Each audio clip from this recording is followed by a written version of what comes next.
Hello guys, welcome back to my YouTube channel. ഇന്നൊരു recipe ആയിട്ടാണ് കേട്ടോ ഞാൻ വന്നിട്ടുള്ളത്. അപ്പോൾ ചക്കയൊക്കെ തീരാറായില്ലേ, അപ്പോൾ എല്ലാവരും ഉണ്ടാക്കണേ.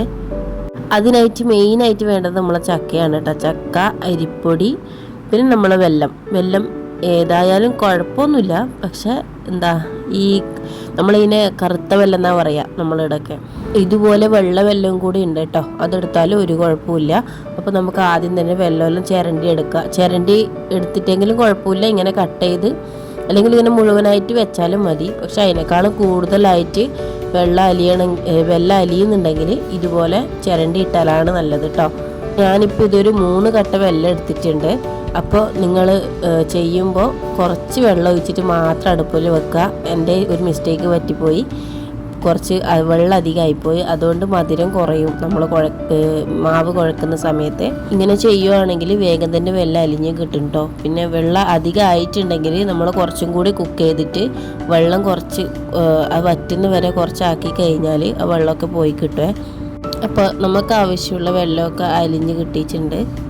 അതൊരു സൈഡിലേക്ക് മാറ്റി വെക്കാം.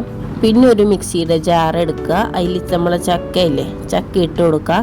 ശേഷം വെള്ളമൊന്നും ചേർക്കണ്ട കേട്ടോ. വെള്ളത്തിൻ്റെയോ മധുരത്തിൻ്റെയോ ആവശ്യമില്ല. നല്ല മധുരമുള്ള ചക്കയാണെങ്കിൽ മധുരം ഇടേണ്ട ആവശ്യമില്ല. പക്ഷെ കുറച്ചും കൂടി മധുരം കുറവാണെങ്കിൽ എനിക്ക് തോന്നുന്നു കുറച്ച് പഞ്ചസാര ഇട്ടാൽ കുറച്ച് നന്നായിരിക്കും എന്ന് തോന്നുന്നു. അതിന് ശേഷം കുറച്ച് തേങ്ങ ചിരകിയെടുക്കുക. തേങ്ങയുടെ ക്വാണ്ടിറ്റി കുറച്ചും കൂടി കൂട്ടുന്നതായിരിക്കും നല്ലത്. ഞാൻ കുറച്ച് ആക്കിയതുകൊണ്ട് കുറച്ച് മാത്രമേ എടുത്തിട്ടുള്ളൂ. ശേഷം നമുക്ക് മാവ് റെഡിയാക്കി എടുക്കാം. ആദ്യം തന്നെ ഞാൻ എടുത്തിട്ടുള്ളത് പത്തിരിപ്പൊടിയാണ് കേട്ടോ. അരിപ്പൊടി ഏതായാലും കുഴപ്പമില്ല. കുറവായിട്ട് തോന്നിച്ചിട്ടുണ്ടെങ്കിൽ വീണ്ടും എടുക്കുക കേട്ടോ. അപ്പോൾ അതിന് ശേഷം തേങ്ങ ഇട്ട് കൊടുക്കുക. നമ്മൾ അരച്ച് വെച്ച ചക്ക ഇട്ട് കൊടുക്കുക.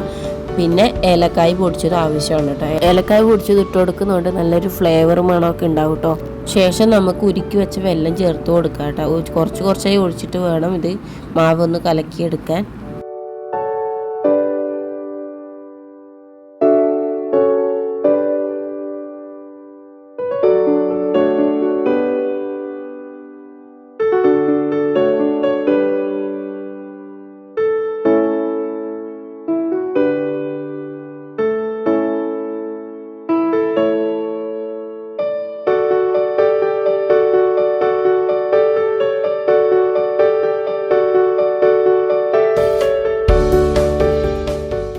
അപ്പോൾ ഞാൻ മാവ് കലക്കി എടുത്തിട്ടുണ്ട്. കുറച്ചും കൂടി ലൂസായതുകൊണ്ട് ഞാൻ കുറച്ചും കൂടി പൊടി ചേർത്തിട്ടുണ്ട് കേട്ടോ.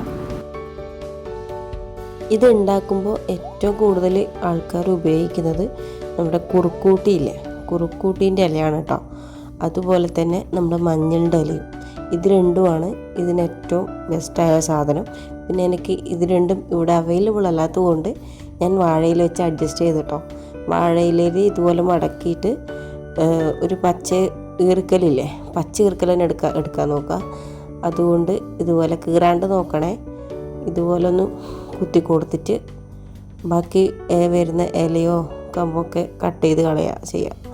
അപ്പോൾ കറക്റ്റ് ഒരു ഷേപ്പിൽ കിട്ടും.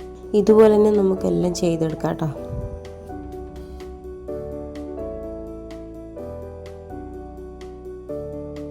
ഇത്രയും ചെയ്താൽ ഇനിയിപ്പോൾ പരിപാടി എളുപ്പമാണ് കേട്ടോ. ഓരോരോ സ്പൂൺ എടുത്തിട്ട് ഇലയിലേക്കൊന്ന് ഒഴിക്കുക. പിന്നെ ആവിയാറ്റാൻ വേണ്ടി വെക്കുക.